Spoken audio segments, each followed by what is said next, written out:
वृश्चिक राशि वाले व्यक्तियों, आपके लिए सितंबर 2025 का महीना कैसा रहेगा? अगर मैं सार रूप में कहूं तो काफी पॉजिटिव, शानदार, अच्छा रहेगा। हालांकि इस महीने चंद्र ग्रहण है तो उसको लेकर के थोड़ी दिक्कत भी है, लेकिन देखो बोर्ड पे यहां पर मैंने एक आपके लिए हेडिंग लिखा है राशिफल का सार, इसे आप कह सकते हैं करियर में ऊंची छलांग।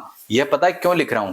क्योंकि इस महीने आपके करियर के दृष्टिकोण से बुध का, सूर्य का बहुत ही शानदार और लाजवाब फल आपको मिल रहा है, जो नए रोजगार दिलवाने में और आपके करियर में शानदार उन्नति को जो है प्रदर्शित कर रहा है। इसके अतिरिक्त आपके लिए अन्य क्षेत्रों में किस प्रकार के फल रहेंगे उसको हम जानेंगे, न केवल आपकी राशि के आधार पर वरन आपके नक्षत्र के आधार पर भी। आप देखिए राशिफल और नक्षत्र फल दोनों हम यहाँ बता रहे हैं। इसके अलावा ये राशिफल आपको क्यों देखना चाहिए, ये जो यूनिवर्सल या कॉमन राशिफल है सभी वृश्चिक राशि वाले लोगों पर, उसको अपना व्यक्तिगत राशिफल कैसे बनाएं, इनके सिद्धांतों को भी यहां जानेंगे। तो अपना पूरा का पूरा मासिक राशिफल, नक्षत्रफल जानने के लिए वीडियो जरूर देखना है। चैनल सब्सक्राइब नहीं किया हमारा तो तुरंत कर लीजिए। और अपना जन्म नक्षत्र आप पता करना चाहते हैं तो अपनी date of birth, time, place या तो हमें व्हाट्सअप कर दें या फिर जो है इस कमेंट में लिख दें। नीचे एक लाइन जरूर लिख देना, मेरा जन्म नक्षत्र बताएं। तो शुरुआत करते हैं सबसे पहले स्वास्थ्य के मामले में। स्वास्थ्य के मामले में आप देखेंगे कि आपके लिए मंगल का राशि परिवर्तन जो है, आपकी राशि का स्वामी परिवर्तन तुला राशि में हो रहा है। तो 13 सितंबर तक तो आपके लिए समय बहुत ही शानदार पॉजिटिव रहेगा, लेकिन मंगल का आपकी 12th राशि में आना, यानी कि 12वें घर में आना ज्यादा अच्छा नहीं कह सकते। ये आपकी रेजिस्टेंस पावर को कम करेगा, आपके आत्मविश्वास को कम करेगा। तो यह मामला आपके लिए इतना ज्यादा पॉजिटिव नहीं है। तो उसको अच्छा करने के लिए ओम अम अंगारकाय नमः मंत्र का जप आपको करना चाहिए, और मंगल की पॉजिटिविटी के लिए जितने भी तरह के उपाय हैं अधिक से अधिक करने से आपको लाभ रहने वाला है। इसके बाद बात करते हैं आपके आर्थिक मामलों में। तो आर्थिक मामलों में पता है कि गुरु अभी ज्यादा पॉजिटिव नहीं है, अच्छा नहीं है। अष्टम भाव से गुरु का ट्रांजिट हो रहा है, लेकिन लाभ भाव में बुध और सूर्य का जो ट्रांजिट हो रहा है वो आर्थिक मामले में भी पॉजिटिविटी देता है। बस गुरु है तो उसका जो है आप ओम गृणी सूर्याय नमः, ओम ब्रिम बृहस्पतये नमः मंत्र के जप के जरिए उसको अनुकूल आप कर सकते हैं, क्योंकि गुरु जो है वो अष्टम भाव में इतना श्रेष्ठ नहीं माना जाता है। अब बात करें आपके पारिवारिक सुख की, तो पारिवारिक सुख के मामले में ग्रह जो है सामान्य फलकारी बने हुए, लेकिन सार रूप में कहूं तो यह सप्ताह पारिवारिक सुख के दृष्टिकोण से अच्छा कहा जा सकता है। माता पिता का एक अच्छा सहयोग, परिजनों का अच्छा सहयोग आपको प्राप्त हो रहा है, यानी कि पारिवारिक सुख के मामले में यह सप्ताह बहुत ही शानदार, पॉजिटिव और अच्छा आपके लिए कहा जा सकता है। वैवाहिक सुख की बात करें तो शुक्र आपको पॉजिटिव तरीके से प्रभावित कर रहा है, पहले नवम और उसके बाद दसम भाव में जाएगा। तो आपका जो है जीवन साथी के साथ में जो है बहुत अच्छा रिलेशनशिप कहा जा सकता है। इस मामले में ये सप्ताह आपके लिए बहुत उत्तम फल वाला है। विवाह वगैरह की चर्चा चल रही है तो उसमें भी आपको पॉजिटिविटी मिल सकती है, लेकिन ये ध्यान रखना है कि इस महीने जो है वो चंद्र ग्रहण होने जा रहा है, और ये चंद्र ग्रहण हो रहा है पूर्व भाद्रपद नक्षत्र कुंभ राशि में, यानी आपके चौथे घर में।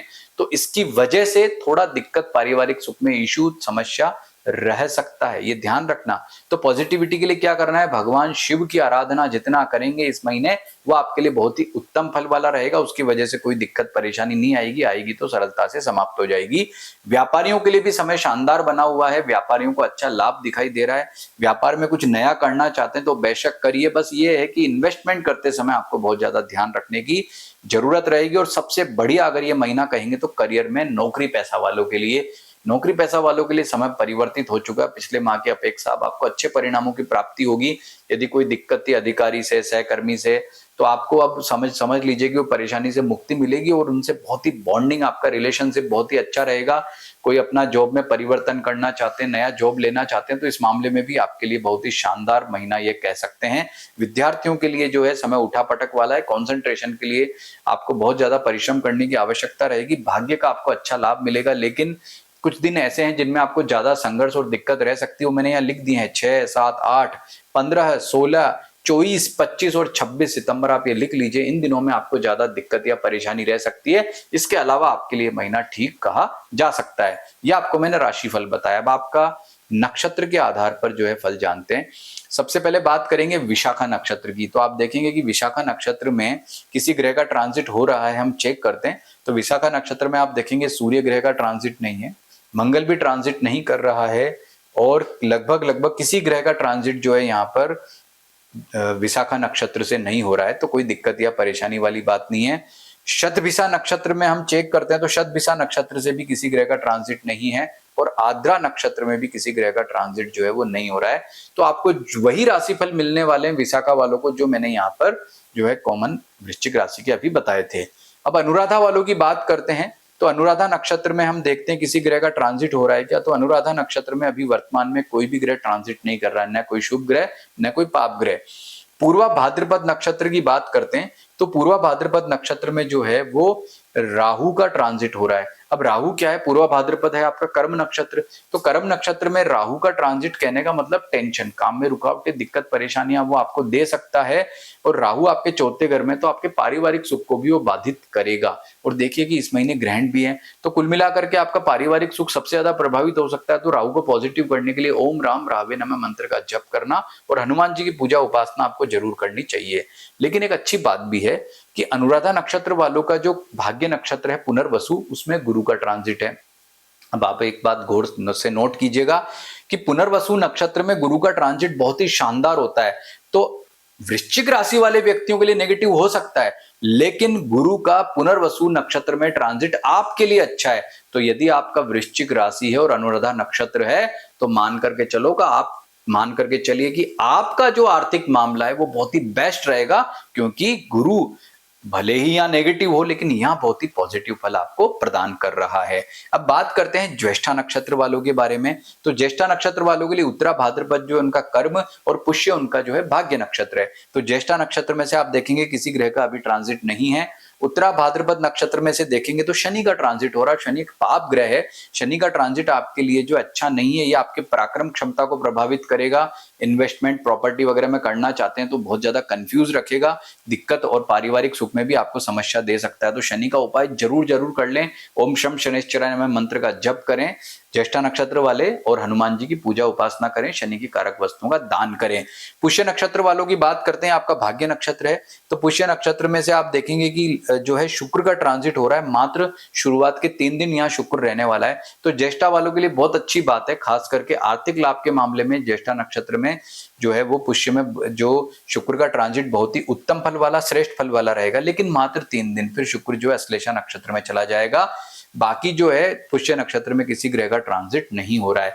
तो ये मैंने आपके नक्षत्र के ऊपर जो फल है विशेष स्पेशल वो आपको यहाँ बताए हैं।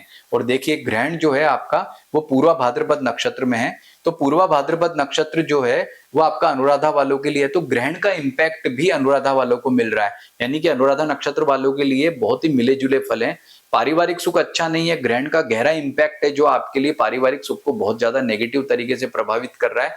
तो ये मानसिक तौर पे भी आपको परेशान कर सकता है। तो ग्रह का इंपैक्ट आपके यहाँ पर दिखाई देता है, लेकिन केवल चंद्र ग्रहण, सूर्य ग्रहण का कोई दिक्कत या परेशानी आपको नहीं है। तो इसके लिए ओम गृणी सूर्याय नमः मंत्र का आपको जप करना है। भगवान सूर्य की पूजा करेंगे तो ग्रहण का ये चंद्रमा की आपको जो है ओम सोम सोमाय नमः मंत्र का जप करना और भगवान शिव की आराधना करेंगे तो आपका अनुराधा नक्षत्र वालों का ग्रहण का नेगेटिव जो इंपैक्ट है वो भी खत्म हो जाएगा। अब ये जानिए कि ये जो आपका राशिफल मैंने बताया है ये कॉमन है, इसको अपना व्यक्तिगत कैसे बनाएं।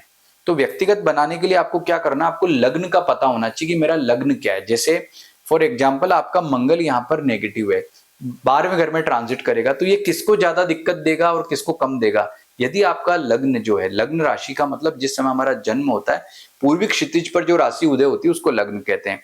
अब देखिए अगर आपका मेष लग्न है, आपका वृश्चिक लग्न है, कर्क है, सिंह लग्न है, या आपका जो है कुंभ या आपका धनु लग्न है, या फिर आपका मीन लग्न है, तो जो इन अगर ग्रहों के आपके राशियों के लग्न हैं जिनमें मंगल है, गुरु है, चंद्रमा है, सूर्य है, तो ऐसी स्थिति में मंगल आपको यहाँ ज्यादा दिक्कत परेशानी नहीं देगा क्योंकि वो आपका कारक ग्रह है। यानी कि कहने का सिद्धांत क्या है कि जब कारक ग्रह नेगेटिव हाउस में से ट्रांजिट करता है तो इतना ज्यादा नुकसान नहीं देता, और कारक ग्रह जब पॉजिटिव हाउस में से ट्रांजिट करता है तो बहुत ही शानदार रिजल्ट देता है। उसे अप्लाई करना है पर्सनल बनाने के लिए। दूसरा, भिन्नाष्टक वर्ग में ग्रह कहाँ बैठा है। जैसे मंगल यहाँ पर तुला राशि में आपके लिए बहुत नेगेटिव हो चुका है, लेकिन भिन्नाष्टक वर्ग का जब हमारी खुद की पर्सनल कुंडली में विचार करेंगे और यही मंगल यदि 1 या 2 या 3 रेखाओं पर बैठा होगा तो आपको जो है ये बहुत ज्यादा दिक्कत या परेशानी नहीं देगा, लेकिन 5, 6, 7 रेखाओं पर बैठा होगा तो ज्यादा दिक्कत देगा। यानी कोई भी ग्रह जब नेगेटिव ट्रांजिट करता है तो कम रेखाओं पर होना अच्छा है, और कोई भी ग्रह जब पॉजिटिव हाउस से ट्रांजिट करता है, जैसे शुक्र आपके 9th हाउस से ट्रांजिट कर रहा कर्क राशि में और शुक्र का भिन्नाष्टक वर्ग आप ओपन करेंगे तो शुक्र कितनी ज्यादा रेखाओं पर बैठा होगा उतना ही ज्यादा फल अच्छा देगा। जैसे आपके मान लो जन्म आपने अपना भिन्नाष्टक वर्ग खोला, शुक्र जो है कर्क राशि में 7 रेखाओं पर बैठा होगा तो बहुत ही मिरेकल और बहुत शानदार रिजल्ट आपको इस दौरान देगा जब तक वह कर्क राशि में रहेगा। तो ये 2 तरीके हैं जिससे हम इस राशिफल को हम अपना पर्सनल राशिफल बना सकते हैं और पक्का मान करके चलिए यदि आप ऐसा करते हैं तो बिल्कुल सटीक आपको जो है प्रेडिक्शन प्राप्त होता है। तो यदि आप अपनी जन्म पत्रिका हमसे दिखाना चाहते हैं या इस तरह का सटीक प्रेडिक्शन प्राप्त करना चाहते हैं तो बिल्कुल जो है हमें कांटेक्ट कर सकते हैं। लेकिन ये ध्यान रखना हमारे यहाँ का कोई भी परामर्श निशुल्क नहीं होता है। जो भी शुल्क है हमने जो निर्धारित किया हुआ आप देंगे तो बिल्कुल ऐसा सटीक परामर्श आपको प्राप्त होगा। यदि आप अपना जन्म नक्षत्र या जन्म राशि प्राप्त करना चाहते हैं, देखना चाहते हैं कि वो क्या है, तो वो बिल्कुल निःशुल्क है। इसके लिए अपना date of birth, time, place आप भेज दीजिए, नीचे लिख दो कि मेरा जन्म नक्षत्र जन्म राशि बताओ, तो हम आपको देख करके बताएंगे। व्हाट्सएप कर दें या कमेंट में लिख दें। और देखिए इस माह पितृपक्ष है तो पितरों का पूजन जरूर करें, उनका आशीर्वाद लें। और शारदीय नवरात्र है तो माँ दुर्गा का आशीर्वाद भी लें, यानी कि शक्ति की उपासना भी करें और उन दोनों का आपको खूब आशीर्वाद मिले ऐसी हम कामना करते हैं। नमस्कार।